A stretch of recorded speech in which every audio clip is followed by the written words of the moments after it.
എൻ്റെ മൊത്തം പ്ലാനും തെറ്റിച്ച ഒരു ഡ്രസ്സാണ് കേട്ടോ ഇത്. ഇന്ന് നമുക്കൊരു ബർത്ത്ഡേ പരിപാടി ഉണ്ട്. അത് ഞാൻ വേറൊരു ഡ്രസ്സ് ഇടാമെന്നാണ് കേട്ടോ കരുതിയത്. അപ്പോഴാണ് ഫ്രഷ്ലി സ്റ്റിച്ച് ചെയ്ത് ഇവളെ എൻ്റെ കയ്യിലോട്ട് കിട്ടിയത്. അപ്പോൾ പിന്നെ എനിക്കിത് ഇട്ടാൽ മതി.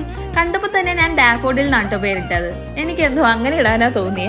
അപ്പോൾ ഇന്ന് എൻ്റെ കസിൻ സിസ്റ്ററിൻ്റെ 18th ബർത്ത്ഡേ ആണ് കേട്ടോ. അപ്പോൾ ആൾക്ക് കൊടുക്കാൻ വേണ്ടിയിട്ടുള്ളൊരു ഗിഫ്റ്റാണിത്. ഇത് നമ്മുടെ കമ്മിങ് കളക്ഷൻസിൽ വരുന്ന ഒരു 3-piece സെറ്റാണ്. ഇതിൻ്റെ ഡീറ്റെയിൽസ് ഞാൻ പിന്നെ പറയാം. ഈ 18 വയസ്സ് എന്ന് പറയുന്നത് ഭയങ്കര കൺഫ്യൂസ്ഡ് ആയിട്ടുള്ളൊരു ഏജ് ആണല്ലേ. ഇനി ഭയങ്കര കുഞ്ഞു കുട്ടിയെന്നും പറയാൻ പറ്റില്ല, എന്നാൽ ഭയങ്കര മെച്ചുവേർഡായെന്നും പറയാൻ പറ്റില്ല. ലൈഫിൽ എന്ത് അപ്സും ഡൗൺസും വന്നാലും നല്ല സ്ട്രോങ് ആയിട്ട് മുന്നോട്ട് പോകാൻ ഒരു മൈൻഡ് സെറ്റ് ഉണ്ടാക്കിയെടുക്കട്ടെ എന്നാണ് കേട്ടോ. അപ്പോൾ ഇതാണ് കേട്ടോ നമ്മുടെ ബർത്ത്ഡേ ഗേൾ. ആൾട്ടേക്കുന്ന ഡ്രസ്സ് ശ്രദ്ധിച്ചോ, അതും നമ്മുടെ അരിയ ബ്രാൻഡിൻ്റെ ഡ്രസ്സ് തന്നെയാണ്. അപ്പോൾ കേക്ക് കട്ടിങ്ങും ഫുഡിങ്ങും ഒക്കെ നല്ല അടിപൊളിയായിട്ട് നടന്നു. എന്തായാലും പരിപാടിയൊക്കെ നല്ല സിമ്പിൾ ആൻഡ് ഹാപ്പി ആയിട്ട് നടന്നു. അപ്പോൾ ഞാൻ ഇട്ടേക്കുന്ന ഡ്രസ്സ് നിങ്ങൾക്ക് ഇഷ്ടമായോ? ഭയങ്കര അഫോർഡബിൾ റേറ്റ് ആണ് കേട്ടോ. ഇഷ്ടമായിട്ടുണ്ടെങ്കിൽ നമ്മുടെ വെബ്സൈറ്റ് ഒന്ന് ചെക്കൗട്ട് ചെയ്ത് നോക്കണേ.